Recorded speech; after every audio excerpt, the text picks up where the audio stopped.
मुशावरत के साथ। उसके अलावा ये अपना मजाक खुद उड़ाने वाली हरकत की है सदर साहब ने। मुझे समझ में नहीं आती कि सदर मुमलिकत का ओहदा जो है वो नॉन पार्टीजन होता है, उन्होंने उसको एक तरह से पीटीआई का हेडक्वार्टर बना दिया हुआ है। ये ऐसे लग रहा है जैसे फैसले आज भी उनके प्राइम मिनिस्टर कर रहे हैं, वो सिर्फ मोहरे लगा रहे हैं वहां पे बैठ के। ऐसा नहीं होना चाहिए।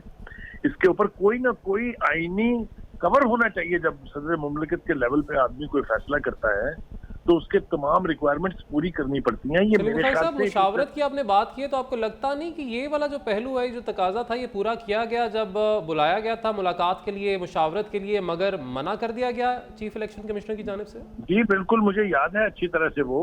लेकिन उसका जो जवाब है उसके ऊपर शायद आपने गौर मुनासिब नहीं समझा। उन्होंने कहा कि चूंकि इलेक्शन के हवाले से हाई कोर्ट्स में, सुप्रीम कोर्ट में और इलेक्शन कमीशन में केसेस पड़े हुए हैं जो पीटीआई ने खुद ही दायर किए हुए हैं, जब तक उनका फैसला नहीं हो जाता किसी किस्म की मुशावरत नहीं हो सकती।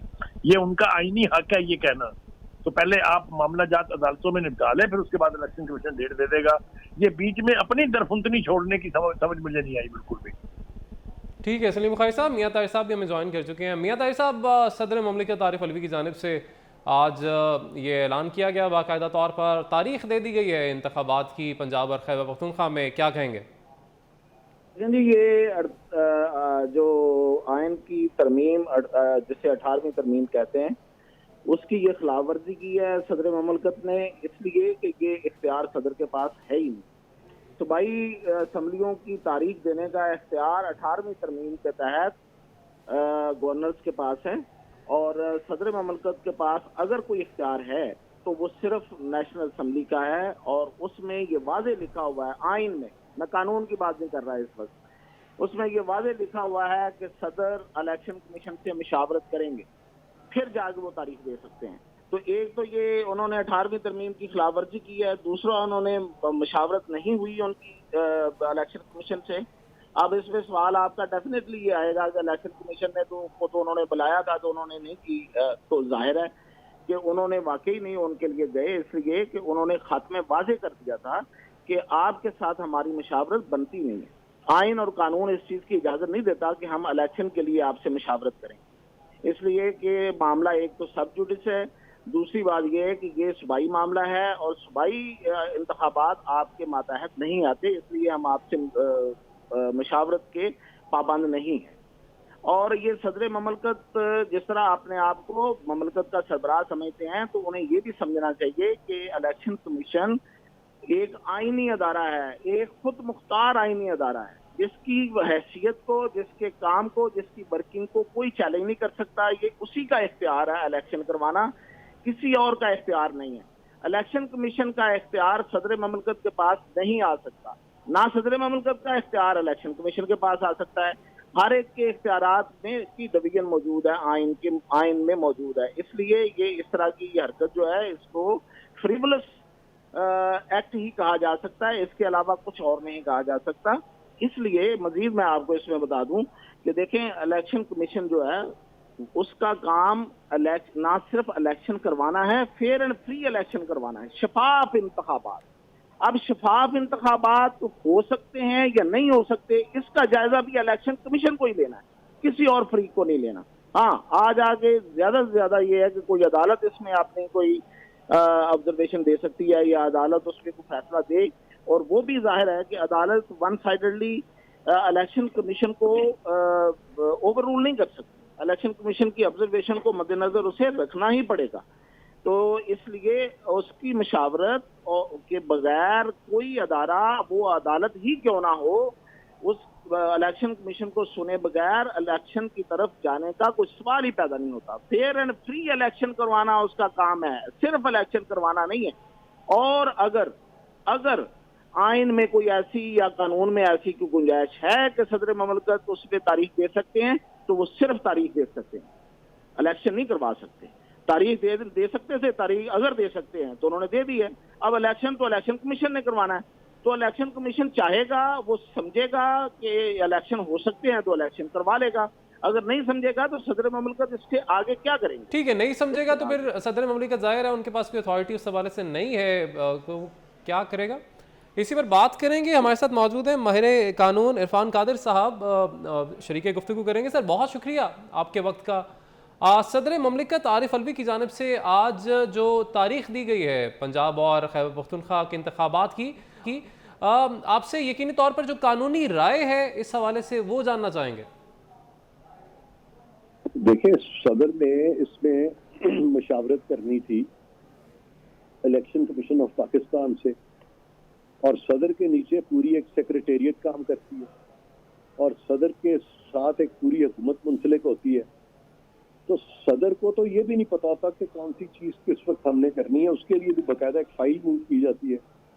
यहाँ पे उस पार्टी के लीडर जिस पार्टी से सदर साहब का अपना ताल्लुक है, उन्होंने सबसे पहले आइन से कुछ खिलवाड़ किया और उन्होंने अदम एतमाद की तहरीक को डिफीट करने की कोशिश की, और जब वहां पे वो कामयाब नहीं हो सके तो उन्होंने फिर ये इलेक्शंस का शोर डाला कि हमें जल्दी इलेक्शंस कराने हैं। और सदर साहब ने उसी सियासी बयानिए की तायीद में, जो कि सदर को नहीं करना चाहिए था, सदर बिल्कुल न्यूट्रल रहना चाहिए, और कैफ उन्होंने एक सियासी पॉइंट स्कोरिंग करने की कोशिश की है उस पार्टी की तरफ से जिस पार्टी के खिलाफ अदम एतमाद हो चुका है। अच्छा, इरफान कादिर साहब, जो तनकीद की जा रही है, कहा जा रहा है कि गवर्नर की जानिब से क्योंकि ऐलान होना है, तारीख दी जानी है, मगर गवर्नर जो है वो तारीख इस पर अभी तक नहीं दे रहे और डिलेइंग टैक्टिक्स का इस्तेमाल किया जा रहा है। ये जो अपोजिशन की जानिब से तनकीद की जा रही है, इस पर भी ज़रा रोशनी डालिएगा कि कितना ज़रूरी है कि जब केयर टेकर गवर्नमेंट आ जाए उसके बाद एक वक्त के अंदर इलेक्शंस का होना। देखिए, ये बड़ा इंटरेस्टिंग आपने सवाल किया है, बिकॉज अभी तो केयर टेकर सेटअप वफाक में है ही नहीं। तो वफाक में तो कोई केयर टेकर सेटअप ही नहीं है, तो सदर साहब कैसे इसमें वो डेट की बात आ गई है? नहीं सर, सूबों में जो है उस हवाले से मैं जानना चाह रहा हूँ कि सूबों में अगर केयर टेकर गवर्नमेंट आएगी तो उसमें कोई टाइम फ्रेम नहीं है? देखें, ये समझे जरा, ये जो सदर का रोल है ना इसमें 57 में, वो वफाक की निस्बत से तो हो सकता है, समझ गए ना, कि वो जनरल इलेक्शन की जो डेट है वो सदर साहब जो है वो उनका नाम जो है वो उनके जब अनाउंसमेंट की जाती है ना तो वो सदर के नाम से होती है कि सदर पाकिस्तान ने ये अनाउंस कर। जिस तरह के आइन में कुछ प्रोविजन ऐसे भी हैं कि खासतौर पे कॉन्ट्रैक्ट के हवाले से कि हुकूमत पाकिस्तान जब भी कोई कॉन्ट्रैक्ट करती है या सूबा जब भी कोई कॉन्ट्रैक्ट करता है तो उसमें सदर का नाम इस्तेमाल होता है और गवर्नर का नाम इस्तेमाल होता है। उसी तरह का ये प्रोविजन है कि वो सदर के नाम से समझा जाएगा कि सदर ने कंसल्ट किया। तो ये एक किस्म की लीगल फिक्शन है इन प्रोविजन में जो कि इंट्रोड्यूस की गई है। इसके अलावा अगर हम इसको कोई और मतलब देंगे तो फिर वो जो आइन का आर्टिकल 48 है और 48(2) है वो तो फिर रिडंडेंट होके रह जाएंगे ना जी, वो तो बेमानी हो जाएंगे। 48(1) में तो ये कह दिया गया कि सदर अपने फराइज़ मंतबी में वज़ीर आज़म के मशवरे के पाबंद है, और 48(2) में कहा गया कि जो सदर का स्वाबदीदी इख्तियार है वहाँ पे वज़ीर आज़म से मशावरत की जरूरत नहीं है, और वो आइन में जो स्वाबदीदी इख्तियार है। तो कानून में जो कोई इस तरह का जहाँ फिक्शनल इख्तियार है उसको आप इतना कैसे स्ट्रेच कर सकते हैं कि सदर ऑन हिज ओन इलेक्शन की डेट दे दें? ठीक है, मतलब यानी आप कहना चाह रहे हैं कि सदर के पास ये इख्तियार नहीं है कि वो इस तरीके से इंतखाबात की तारीख का ऐलान कर दे।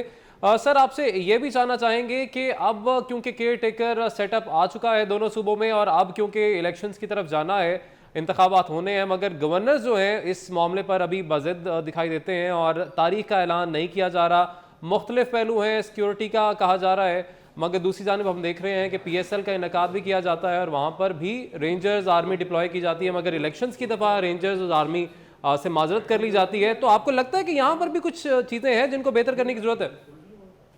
ये आपका जो सवाल है ना यही गलत है। गवर्नर बज़िद है, गवर्नर कैसे बज़िद है? बज़िद तो एक सियासी पार्टी है जिसके खिलाफ अदम एतमाद आया और अदम एतमाद उन्होंने रोकने की कोशिश की और उसमें उनको शिकस्त हो गई, लिहाजा वो बज़िद है कि इलेक्शन जो अब करा दिए जाए। तो बड़ी देर से जब से वो आउट वोट हुए हैं असेंबली में, जब से उनके खिलाफ ये अदम एतमाद आया है, वो बज़िद है बेचारे। आप उनकी साइकी ही नहीं समझ रहे, आप कह रहे हैं गवर्नर बज़िद है। ठीक है, ठीक है। इरफान कादिर साहब हमारे साथ मौजूद थे, इस तमाम तर मामले पर जो कानूनी राय है वो दे रहे थे, अपने नाज़रीन को अपडेट कर रहे हैं। सदर ममलिकत डॉक्टर आरिफ अलवी ने पंजाब और खैबर पख्तूनख्वा में इंतखाबात की तारीख दे दी है और सदर ममलिकत ने इलेक्शन एक्ट 2017 के सेक्शन 57(1) के तहत 9 अप्रैल बरोज़ इतवार पंजाब और खैबर पख्तूनख्वा सूबाई असम्बलियों के लिए इंतखाबात का ऐलान कर दिया है। इसी पर बात करेंगे, हमारे साथ मौजूद हैं जस्टिस रिटायर्ड शाइक उस्मानी साहब, माहिर कानून हैं। सर बहुत शुक्रिया 24 न्यूज़ का वक्त देने के लिए। सदर ममलिकत की जानिब से आज जो तारीख दी गई है इंतखाबात के हवाले से, सर आइनी तौर पर, कानूनी तौर पर आपसे जानना चाहेंगे, क्या उनके पास इख्तियार है? उनके पास जी जस्टिस साहब सुन पा रहे हैं आप? जी मैं सुन रहा हूँ साहब। मैं कह रहा हूँ प्रेसिडेंट के पास कोई इख्तियार नहीं इस किस्म का कि डेट मुकर्रर कर सके। ये तो एग्जीक्यूटिव का काम है, प्रेसिडेंट का काम नहीं है। ठीक है, तो सर अब क्योंकि सदर की जानिब से ये ऐलान कर दिया गया है, आगे क्या होने जा रहा है, आइंदा क्या होगा? कुछ नहीं होगा, इसको उन्होंने कह दिया, वो चीफ इलेक्शन कमिश्नर इग्नोर कर देगा इसको। जिस तरह उसने पहले भी इग्नोर कर दिया, उन्होंने कुछ कहा था, उन्होंने उसने इग्नोर कर दिया। अभी वो उन्होंने कहा वो भी इग्नोर कर देगा चीफ इलेक्शन कमिश्नर, और इनके पास कोई पावर नहीं है कोई एक्शन ले सके चीफ इलेक्शन कमिश्नर के खिलाफ। ठीक है, पावर भी नहीं है, और क्योंकि अब इनकी जानिब से ऐलान तो कर दिया गया है, मगर अथॉरिटी इलेक्शन कमीशन के पास है, तो इलेक्शन कमीशन जब चाहेगा तब ही इंतखाबात होंगे। और जिस तरह से इलेक्शन कमीशन ने भी कहा है कि हमने तारीख नहीं देनी, तारीख आएगी और हमने इलेक्शन सिर्फ करवाने हैं। तो सर क्या लगता है आपको, इंतखाबात जो होने हैं दोनों सूबों में, पंजाब में और खैबर पख्तूनख्वा में, क्योंकि केयर टेकर सेटअप आ चुका है, कब तक आपको ये इंतखाबात होते दिखाई दे रहे हैं? क्या इनमें रुकावट बनी हुई है इस वक्त? देखिए कोई बात नहीं है, जहां आइन का ताल्लुक है, आइन में तो साफ लिखा हुआ है कि इलेक्शन, ये कोई और बोल रहा है बीच में। देखिए जहां तक कि आइन का ताल्लुक है, आइन में साफ लिखा हुआ है कि इलेक्शन 90 दिन के अंदर अंदर होनी चाहिए और 14 दिन के बाद उसके बाद उसका रिजल्ट अनाउंस होना चाहिए। ये आइन में लिखा हुआ है, और ये जिम्मेदारी आयद होती है चीफ इलेक्शन कमिश्नर के ऊपर। अगर चीफ इलेक्शन कमिश्नर अपनी जिम्मेदारी पूरी नहीं करता तो उस सूरत में जो पॉलिटिकल पार्टीज इन्वॉल्व हैं, जो कंटेस्टिंग पार्टीज हैं, वो सुप्रीम कोर्ट जा सकती हैं, उसके खिलाफ कंटेम्प्ट ऑफ कोर्ट की एप्लीकेशन फाइल कर सकती हैं और उनको सजा मिल सकती है।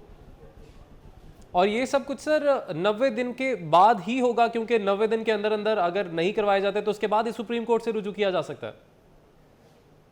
आइन में कि आप 89 के या 88 दिन 2 दिन पहले आप अनाउंस करें या 10 दिन पहले अनाउंस करें या 20 दिन, उसमें सिर्फ लिखा हुआ है कि 90 दिन के अंदर अंदर इलेक्शन होने हैं। 90 दिन के अगर नहीं वो करवा सकते तो उस सूरत में चीफ इलेक्शन कमिश्नर जिम्मेदार है और उसको सजा मिलनी चाहिए और उसको उसके खिलाफ सुप्रीम कोर्ट में जा सकती है। ठीक है, बहुत शुक्रिया। जस्टिस रिटायर्ड शाइक उस्मानी साहब हमारे साथ मौजूद थे। इस तमाम तर मामले पर कानूनी राय से हमें आगाह कर रहे थे। सदर ममलिकत डॉक्टर आरिफ अलवी ने पंजाब और खैबर पख्तूनख्वा में इंतखाबात की तारीख दी है। सदर ममलिकत ने इलेक्शन एक्ट 2017 के सेक्शन 57(1) के तहत 9 अप्रैल बरोज़ इतवार पंजाब और खैबर पख्तूनख्वा की सूबाई असम्बलियों के लिए इंतखाबात का ऐलान कर दिया है।